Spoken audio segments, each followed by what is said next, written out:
Hey guys, in this video I'll show you how to download the Framer app. The first thing I want you to do is come to this exact URL.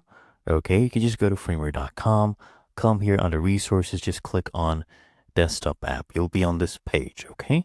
And now we need to choose our operating system. So in our case, I'll click on a download for Windows and it will begin downloading the exe file that we'll go ahead and use and set it up. I'll show you how to do that. Okay, I'll guide you through the whole process. You can see it's currently downloading. So we'll wait for that to be done. It's done downloading. You can just go ahead and launch it up. So you just click on this to launch the .exe file. And as you can see, the setup process has begun and it's installing Framer onto my desktop computer. Once it is done, Framer application will actually launch up.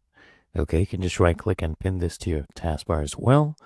But otherwise, it's really that easy and simple.